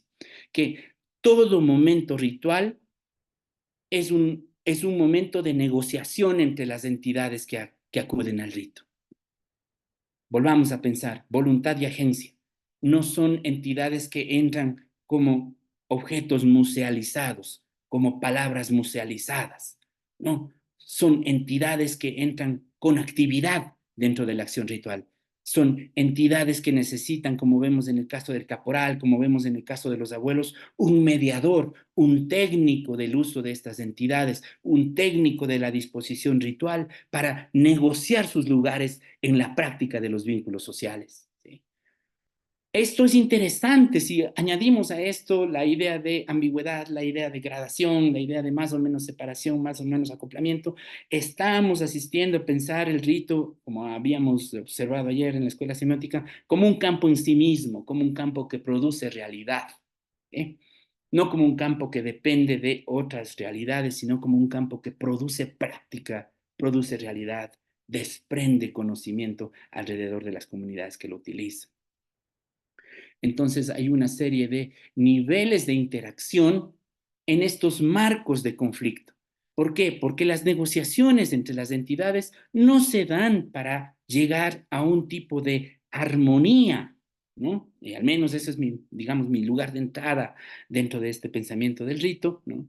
Hay toda una discusión filosófica que viene desde Levinas hacia adelante para pensar en esto, eh, sino que se dan en lugares de conflicto, es decir, en el encuentro del hombre y la montaña, el encuentro del hombre y el animal en la montaña, no son encuentros que preexistan, como hemos dicho nuevamente desde la emergencia, sino son encuentros que siempre van a poder ser vinculados de formas diversas. De repente sí sale bien el pago y la montaña me da la vida de mis animales, de repente la montaña sí ayuda a que la comunidad se junte este año, de repente no, de repente algo sale mal. De repente no he puesto todo mi dinero en el pago. De repente fui mal a pasar el usubuc. Algo sale mal y hace que los niveles de conflicto fluctúen. Entonces, el rito en esta perspectiva, en las dos comunidades que estoy explorando o explicando en este momento, tiene que ver con hacer más transitable esos conflictos de existencia y simultaneidad entre las entidades. Hacer más sufrible lo sufrible, digamos desde Levinas, ¿no? No a eliminar lo sufrible, no a solucionar lo que se sufre, hacer que eso que está sucediendo sea digerible por mi forma de atravesarlo, por mi forma de asumir el conflicto, por mi forma de establecerme frente a las distintas naturalezas que conforman mi universo de sentido. De este modo, el rito propuesto desde esta perspectiva incorpora, actualiza el lugar de las entidades inscritas en esta complejidad, ¿no? Forma sociedad. El rito aquí forma sociedad alrededor de estos distintos elementos y niveles en los que se manifiesta. Propongo tres rutas posibles para el diálogo. Nuevamente, perdón, no quería hablar tanto, bastante rápido. Si alguien se fijó, hay un cambio drástico entre la palabra rito y ritual, ¿no? A ver, vamos a ver qué puede pasar por ahí. Quizá lo dejo como una pregunta. A ver, ¿qué observan ustedes entre esta diferenciación entre rito y ritual? ¿Son lo mismo? ¿Son diferentes? ¿De qué está hablando el Víctor cuando dice el rito? ¿De qué está hablando el Víctor cuando dice el ritual? ¿O no le avanzó la palabra, ¿no? Veamos si lo dejo más bien para que lo pensemos. El rito como lenguaje de coexistencia y manifestación, a ver qué puede salir desde esa perspectiva también. Y un tercer elemento que son múltiples tonalidades de las relaciones, ¿sí? Solamente para un acercamiento breve a cada uno de estos elementos, como para abrir el debate y la pregunta. Además, las preguntas pueden venir por todos lados, comentarios, críticas, sugerencias, postulaciones, puntos de vista, por supuesto. Es que hay una diferencia que sostengo, esta es una posición mía, entre rito y ritual. La diferencia no es solamente nominativa, tiene que ver con una forma conceptual y una forma de práctica contextual cultural. La idea de la coexistencia y manifestación en el territorio ritual, como estamos viendo, a propósito de la abrevación de distintas entidades dentro de él, y las múltiples tonalidades de las relaciones, distintas relaciones entre distintas entidades actuantes dentro del símbolo, dentro del rito, perdón. El símbolo ha vuelto a mi cabeza. Eso, entonces, les agradezco mucho. Veamos por dónde pueden ir las preguntas, los aportes para la parte que viene por delante en esta clase. Tenemos una media horita más para conversar, creo. Muchas gracias. Muchas gracias, profesor Vimos. Es muy interesante esta etnografía comparada que nos ha presentado usted esta tarde en este estudio de la relación hombre-montaña, con estos dos casos de estudio que usted ha investigado, que son el carnaval de Guamote y el marcaje de ganado en Moya. Abriremos el espacio para las preguntas. Yo quisiera empezar con una pregunta que me ha quedado dando vueltas desde ayer y quizás hoy se nos hace más fácil comprender en función de los casos de estudio que usted nos presenta. Usted ayer nos hablaba que hay estructuras sociales que están en tensión con la cultura. Y yo quisiera comprender de qué naturaleza o cómo se configuran esas estructuras sociales que existen en tensión con la cultura, o también al mismo tiempo preguntarle cómo estaríamos entendiendo desde ese punto de vista la cultura, ¿no? Para saber cuáles serían esas estructuras sociales que quedarían al margen y en tensión con la misma. Eh, Muchas gracias por su pregunta, Gabriel. Cuando yo estoy hablando de la relación entre el hombre y la montaña, cuando estoy hablando de la relación ritual entre el hombre, la montaña, los animales, estoy hablando de una forma de sociedad ampliada, es decir, una forma de sociedad que incluye estas entidades que habíamos mencionado ayer, occidentalmente se han entendido como netamente parte de la naturaleza, ¿sí? Y la forma o la configuración que se ha establecido para los modos hegemónicos de la cultura en los países andinos, ha tenido que ver precisamente, o su base se ha establecido precisamente sobre estas formas de respetar la línea de purificación entre lo que es natural y lo que es cultural. Es decir, lo natural se ha convertido o ha sido visto como el recurso de lo cultural, ¿no? Cuando abrimos un poco más el espectro hacia estas comunidades en que la sociedad ampliada significa lo social, entonces esa hegemonía cultural encuentra una tensión para reconocer cómo así las montañas van a tener derecho y no usufructo directo del Estado sobre ellas. ¿Cómo así los recursos naturales la comunidad va a tener que decidir qué tipo de recursos naturales se explota de sus territorios y sus lugares y no un usufructo directo del Estado? Quiero decir, estas estructuras sociales que existen en comunidades ampliadas entran en tensión frente a lo hegemónico de lo cultural, ¿no? Y ahí hay un conflicto, que es el conflicto entre el Estado y sus comunidades, por ejemplo, para proponer un elemento específico, ¿no? La idea de las consultas previas en las comunidades campesinas del Perú antes de que el Estado pueda ingresar a explotar sus recursos naturales, ilustra claramente esto, formas en que la comunidad decide, vota, para saber cuáles son los territorios que el Estado explota y cuáles no. Que voten y decidan es una cosa, que el Estado respete esa decisión es otra, ¿no? Entonces, ahí me parece a mí que estas estructuras sociales que existen en las comunidades indígenas, como estamos observando, comunidades en esta relación ampliada, entran en tensión con estas formas de la cultura oficial, con estas formas hegemónicas de la cultura. ¿Cuál es el desarrollo de esa tensión? Es interesante observar si estas formas hegemónicas de la cultura se abren a otras formas de pensar lo social y la estructura social, o si coexisten o conviven o se mantienen en conflicto.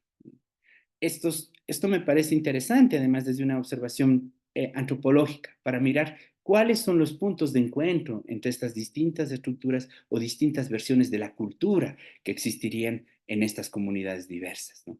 Por ahí podría ensayar yo tal vez un acercamiento hacia esta observación que tiene usted. Gracias. Entonces estaríamos hablando de unas estructuras sociales ajenas o distantes a lo que es la cultura hegemónica. Exacto, diría yo. Pero también podríamos hablar que frente a otras formas de cultura hay esos diálogos, ¿no? Exacto, Pero no porque sería distanciando tanto esas estructuras sociales como si no fuesen culturales, sino más bien ajenas a la cultura hegemónica. exacto, como si fueran paralelas, ¿no? Como si fueran, exacto, otras estructuras de sociedad, porque existen otras versiones de la naturaleza también, ¿no? Lo que estamos observando aquí son otras versiones de la naturaleza que no son necesariamente las que han surgido de ese lugar de purificación. Gracias. Voy a leer una pregunta. Igual pueden alzar la mano quienes deseen hacer más preguntas. José Merchan nos dice, por favor, ¿nos podría explicar el mestizaje entre lo ancestral y lo católico? La relación hombre-montaña parece más fácil de entender desde una explicación ancestral. Gracias. Mm. Y bueno, leo el siguiente mensaje de Fausto René Ordóñez. Dice, los casos de estudio reflejan la relación de las comunidades con el ecosistema en el que habitan, cercanías de respeto, trato horizontal. Muchas gracias. Es interesante esta idea de la palabra mestizaje en un marco como el que estamos hablando. Quizá pueden haber varios acercamientos. Uno inicial y probable es la idea de esta imbricación que existe entre lo católico y lo andino en la zona andina del continente americano, ¿no? La presencia del Taita Shanti o de San Carlitos, su coexistencia con un subug o con el Guamani están presentes, ¿no? Muestran un poco esta idea que se ha establecido como una forma de coexistencia, cohabitación, formación de nuevos mundos, como diría desde la teoría de la emergencia. Em, Creo que más que pensarlo como una forma de mezcla, si uno va al sentido inmediato de lo mestizo, ¿no? Así como observarlo como una especie de mezcla, creo que no se consume totalmente en una interacción que sume al otro dentro de un tercero no diferenciado, ¿no? Sino que mantiene ciertas independencias. Eso es algo que observo y que me parece interesante para este tipo de enfoque.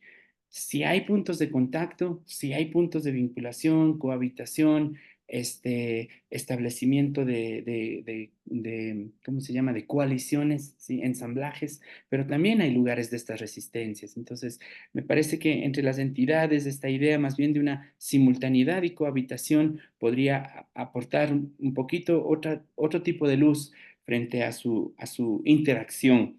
Y la presencia de lo ancestral, como vemos aquí, es una presencia que no está neutralizada, es decir, que no depende solamente de la nominación mítica, como si fuera un cuento, el mito, ¿no? Sino de una acción real. El poder del Guamani, el regreso de los abuelos, son presencias ancestrales activas y funcionales dentro de estas sociedades.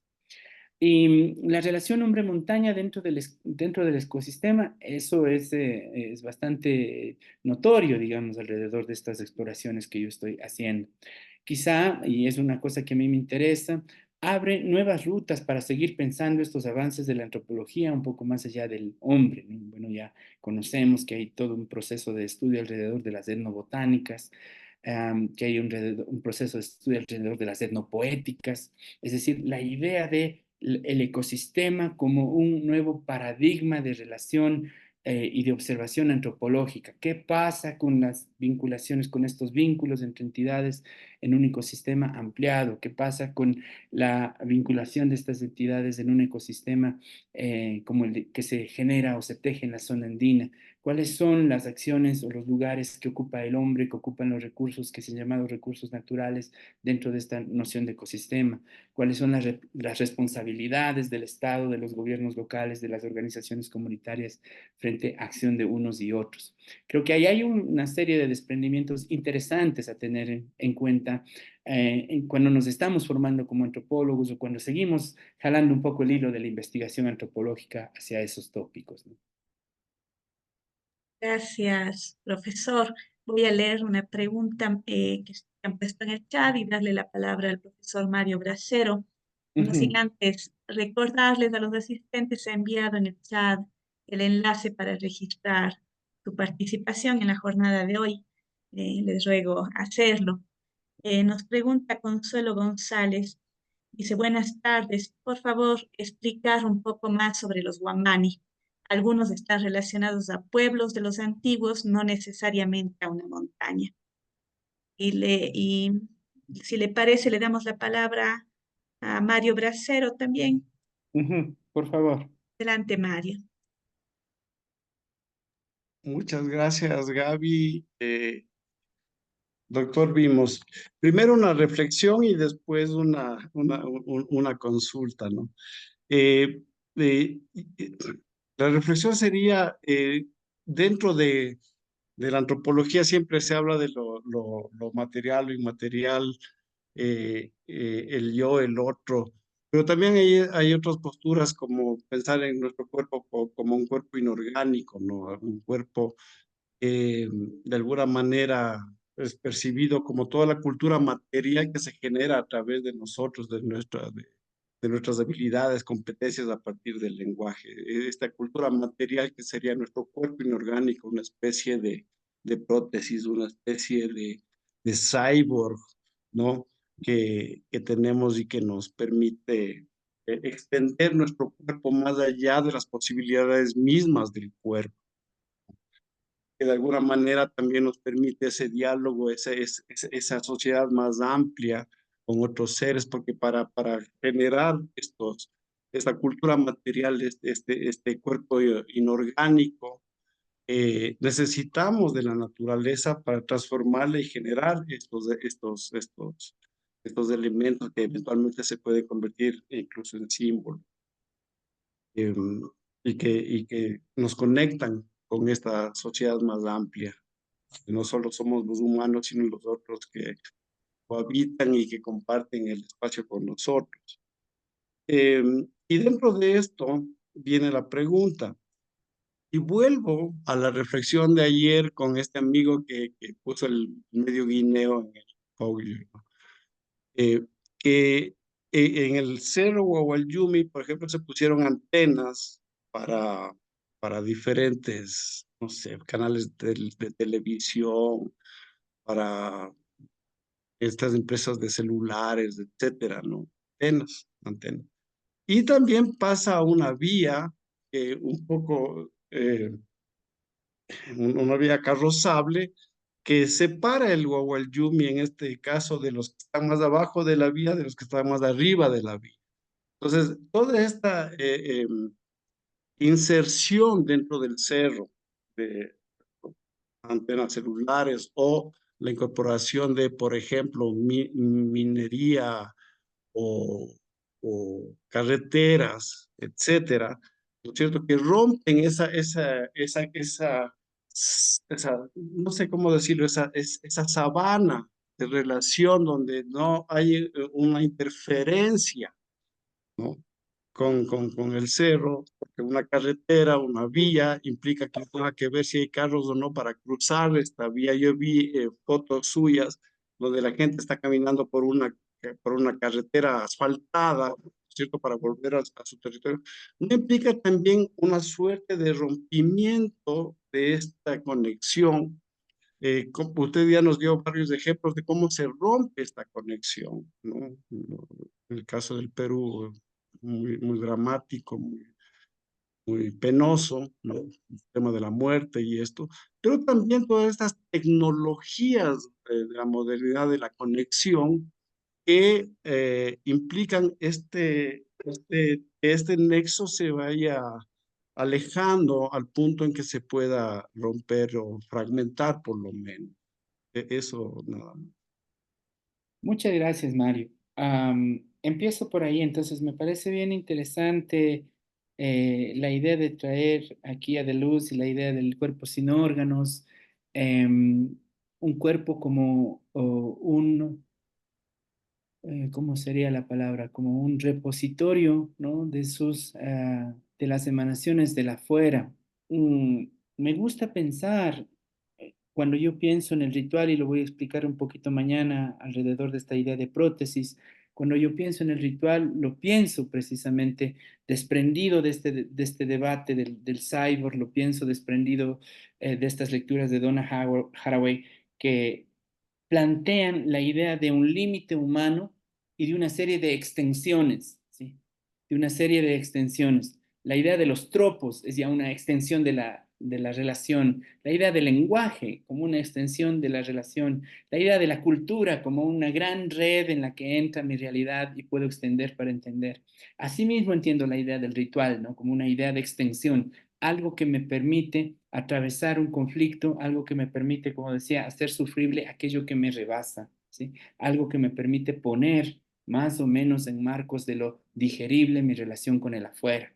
Entonces, quizá por ahí me parece además fundamental llamar estas otras lecturas, llamar estos otros acoplamientos a estas observaciones del rito, ¿no? Y lo segundo, yo coincido con usted, coincido en que estos avances de la tecnología, estos avances, a mí me llama la atención que son estas manifestaciones e imposiciones de los proyectos nacionales, ¿no? Digamos, en el establecimiento de carreteras, la negociación con las antenas de comunicación celular, que son hacia dónde se ha orientado el proyecto de país, hacia dónde, por dónde está trabajando el proyecto de poder que se establece alrededor de un conglomerado social, irrumpen, cortan, fragmentan esta noción de vínculos entre entidades. ¿Qué queda de eso? Yo creo que ahí hay una cosa que me gustaría seguir explorando, pero yo tengo la idea de que un ritual o los contactos o la funcionalidad de un ritual no desaparecen, no es que no es que se cortan y se apagan, este, mutan a otro tipo de funcionalidades, pasan a otro tipo de organización, se juntan o se establecen con otro tipo de necesidades que aparecen precisamente por esas rupturas, ¿no? Entonces, si la ruptura de la relación entre el hombre y la montaña existe por el pasar de una carretera, ¿no? Esa fuerza o ese vínculo o ese tipo de relaciones pasa a las formas organizativas de resistencia frente a ese tipo de cortes, ¿no? Entonces, esa idea me gustaría seguir explorando, que es una idea de no hay rituales que se extingan, digamos, desde ahí, sino que sus fuerzas, sus movimientos y sus contactos pasan a otros espacios más urgentes de la organización social, ¿no?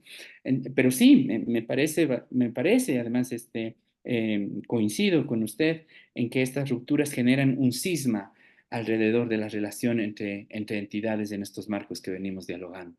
Muchas gracias, María. Y lo segundo, la idea del Guamani, y como yo les había dicho el día de ayer en estos términos multisignificantes que observamos en la antropología del hombre montaña, ¿no? Apu, Guamani, montaña, loma, cerro, sus significados varían bastante en la zona andina, más todavía en una zona tan diversa como el Perú, dependiendo de las regiones, dependiendo de los grupos étnicos, dependiendo de los tipos de usos. Entonces, Guamani sí es un cerro en el caso de Moya. Más abajo, en el centro de Moya, en el centro de Huancavelica, en el sur de Huancavelica, la idea del Guamani va a ser también la idea de un ave grande que se manifiesta y en la que se materializa la idea del cerro.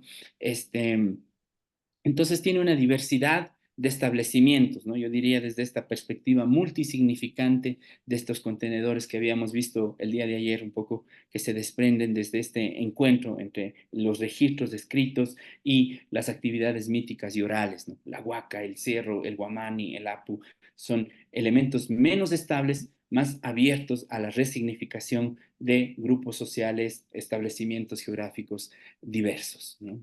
Eso podría decir. Muchas gracias. Muchas gracias, man. Muchas gracias. Gracias, profesor. Vimos, no sé si hay alguien más con alguna pregunta, igual motivarles a nuestros estudiantes que nos acompañan algunos de acá. Nunca hay pregunta no oportuna, así que animarles también si desean comentar, si desean preguntar. Hay un comentario acá de María Gabriela López, dice, buenas tardes. Esta suerte de transformación, adaptación y resistencia de estas técnicas del ritual frente a cambios siempre se da.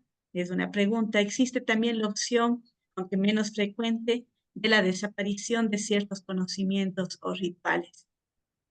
Muchas gracias. Entonces, volvamos a esta señal que yo he planteado entre lo más claro y lo más oscuro en el ejercicio ritual, ¿no? Creo que podríamos observarlo también como zonas más domesticadas para el código en el caso de lo más claro y zonas menos domesticadas para el código en el caso de lo más oscuro. Y entonces me parece que este tipo de interacción entre las relaciones de entidades convocadas a un ritual más o menos se manifiesta dependiendo de cuál sea su relación contextual también, de cuál sea su relación con lo hegemónico de la cultura. Em, Como he dicho hace un momento, yo tengo la perspectiva de que las prácticas rituales pueden dejar de hacerse, pero las formas de vinculación de las entidades que se juntan en el ritual se desplazan hacia otras funcionalidades sociales, ¿no? Entonces, en este sentido, creo que sí hay una crisis en los conocimientos que rodean estas prácticas que dejan de hacerse o desaparecen por momentos o se tornan un poco más difusas. Y por otro lado, hay una serie de acciones en las que estas prácticas o prácticas que superviven o digamos un poco así, sedimentos del ritual vuelven a aparecer en otros espacios sociales, en otras acciones de la comunidad. Entonces, no daría, digamos que para ponerlo en palabras simples, no daría un ritual por muerto, ¿no? Observaría hacia dónde se han desplazado las interacciones y los vínculos de las entidades que se podían rastrear en su ejecución, ¿sí? Ahí hay otra perspectiva para poder entender un poco por dónde se desplazan estos modos de cambio, acoplamiento y actualización que estoy proponiendo en esta lectura. Eh, José Merchán pregunta algo que quizás muchos se están preguntando y es si nos podría explicar más, explicar esa diferencia entre el rito y ritual. Ah, ya. Bueno, entonces, yo considero que el rito es el esquema conceptual de ¿cómo se llama? De este artefacto humano, ¿no? De esta extensión humana, de esta parte del cyborg, citando a Mario, ¿no? Que el rito es la parte conceptual de la extensión humana que permite acercar distintas entidades que crean mi realidad. Y que el ritual es la puesta en práctica de esta estructura en un contexto cultural más o menos separable, más o menos asimilable, ambiguo, graduado, negociando su lugar. Quiero decir, las partes del ritual convocan a nuestra lectura de esta estructura con la cultura. ¿Qué está pasando con esto? ¿Sí? ¿Cuáles son las formas, antropólogos y antropólogas, ¿no es cierto? ¿Cuáles son las formas en que la cultura actúa con esta forma de estructura que el hombre ha tenido para poder adaptarse un poco más a la vida en el medio en el que se encuentra? Y que el rito es esta parte de pensar la estructura conceptual, ¿sí? Pensarlo cómo existe esta estructura en una comunidad como Santa Cruz de Guamote, cómo existe esta estructura en Moya, ¿no? Y cómo sucede la práctica de esta estructura ya en la vida cultural de la gente, ¿no? Por ahí podría hacer yo esta diferenciación, que además a veces es muy difusa, ¿no? A veces rito y ritual se confunden como términos, no digo que no sea así, pero quizá eso da algún tipo de guía para poder establecer ciertos parámetros de acción entre estos dos términos, entre estas dos prácticas, entre estas dos evaluaciones de formas de entender las prácticas humanas con esta extensión social, ¿no? Gracias, gracias, profesor. No sé si alguien más quería hacer alguna pregunta o comentario.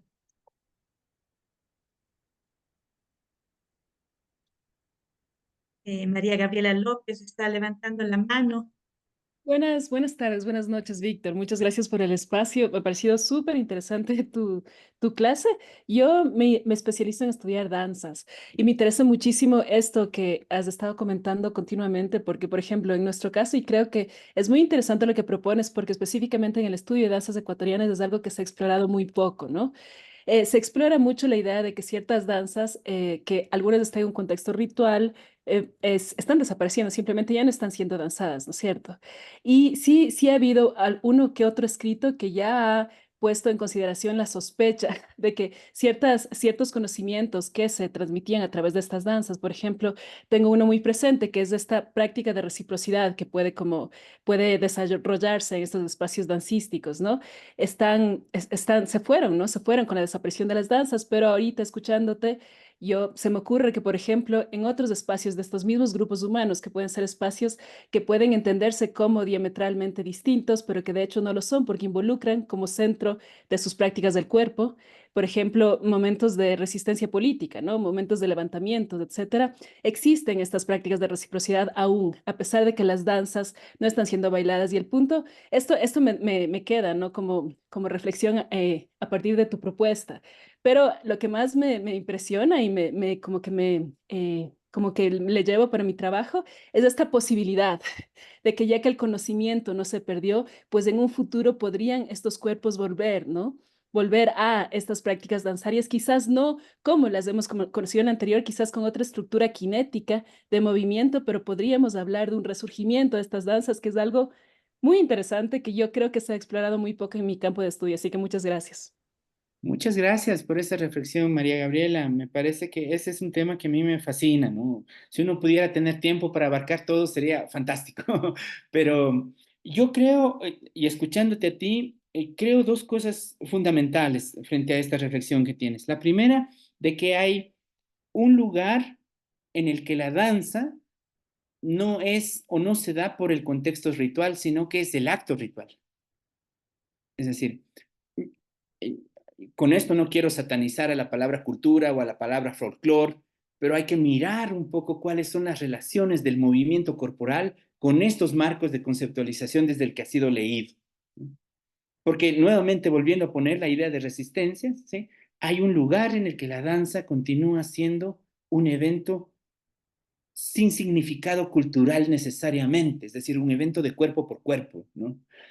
Y eso se desprende a un segundo momento, que es este momento que tú has mencionado muy bien, un cuerpo que recuerda, un cuerpo que se abre a sus afectos, un cuerpo que se abre a sus vínculos sensoriales con el medio, un cuerpo que recuerda, un cuerpo que habla desde el archivo de su ritualidad. Y eso nos convoca a todos, es decir, más o menos presentes en nuestras familias andinas, en nuestras familias en general, las prácticas rituales sobre el cuerpo están grabadas en algún lugar afectivo. Y ahí hay un trabajo de exploración enorme, ¿no? Yo recomendaría leer el trabajo de Fritz Stell. Él desarrolla un estudio sobre los mantras hindús y la idea del cuerpo. De él se desprende parte de esta investigación del rito como lenguaje. De él se desprende la idea de que hay acción y palabra que no significan, que solamente suceden sin necesidad de ser algo más que eso. Entonces yo creo y veo ahí además, me parece eh, eh, muy inspiradora la reflexión que tienes alrededor de esto, que ese territorio del movimiento, al que le hemos dado el nombre de danza, ¿no? Ese territorio del movimiento corporal, ese territorio de la posesión, ¿sí? Ese territorio del, como leíamos ayer el extracto del profesor Millones, ese territorio del baile de la enfermedad, como era traducido el Takionkoi, ¿sí? Es un territorio donde el ritual probablemente expresa de forma singular esta resistencia de la que estoy hablando, ¿no? El territorio del lenguaje es del otro, ¿no? Y el territorio del sonido, el territorio de la glosolalia. Pero ahí está vinculado, está de forma muy especial unido alrededor de esta reflexión que has mostrado. Me parece bien interesante. Sí, muchas gracias. Qué bueno que haya esta comunicación.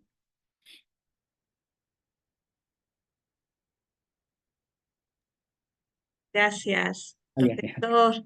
No sé si hay alguna pregunta más o solo preguntaba María Gabriela si es que el texto que usted menciona está, que usted mencionó está incluido o mencionado en No lo la... incluí, pero si me envían un correíto, puedo hacer algún esfuerzo por encontrarlo o hallar alguna interpretación del texto que está originalmente en inglés y vale la pena tenerlo, pero hay algunos otros acercamientos o lecturas que podrían ser positivas. Entonces yo ayer les puse mi correo, quizá lo pueden tener, no sé, también está en la hoja guía tal vez, y por ahí nos podemos comunicar. No sé si no hay más preguntas, bueno, quisiera leer un comentario que pone Isaira. Dice Víctor, muchísimas gracias por tu energía y carisma. Y yo de mi parte quiero sumarme a ese agradecimiento. El curso lo estamos disfrutando muchísimo, estamos aprendiendo muchísimo. La jornada de hoy ha sido muy enriquecedora, nos ha permitido de alguna manera aterrizar toda esa teoría que no deja de ser compleja, que la vimos el día de ayer en estos casos de estudio y sobre todo creo que cumple un rol fundamental para quienes estamos sobre todo vinculados a la academia y que seguirnos planteando nuevas preguntas, nuevas interrogantes y seguir dudando en esta comprensión de lo que es la relación de los seres humanos. con la naturaleza y esta visión interespecie que usted nos plantea, Víctor. Así que agradecerle nuevamente, agradecerles a todos por su presencia y mañana nos veremos en la última jornada, igual a las 4 de la tarde en el mismo enlace que hemos estado ayer y hoy. Exacto. Gracias. Yo aprovecho para agradecerle bastante también, para agradecer a los asistentes, las participaciones. Quizá el día de mañana sí voy a hacer el esfuerzo por no hablar tanto, una sesión un poco más diseñada para interactuar, si pueden revisar los materiales dados para el día de mañana, sobre todo la lectura de un todo abierto, creo que es bastante breve por lo demás y vale la pena para enmarcar un poco esto que estamos diciendo. También, y es posible, me parece interesante, si alguien tiene ideas de exploración o algún proyecto en marcha que vincule el ritual, quizá el día de mañana podemos intercambiar un poco más estas perspectivas, podemos hablar un poco más desde estos sentidos que tengan al ritual como centro, sí, pero que puedan extenderse también hacia otros intereses que estudiantes, maestros e investigadores estén llevando adelante, ¿no? Entonces me parece que eso es bastante importante también. Entonces el día de mañana va a ser una sesión menos teórica, menos descriptiva y un poco más abierta a estos vínculos posibles que podemos generar con el ritual. Yo les agradezco mucho y nos veremos el día de mañana entonces. Gracias a usted, Víctor. Gracias a todos y una buena noche. Muchas gracias. Hasta luego. Gracias.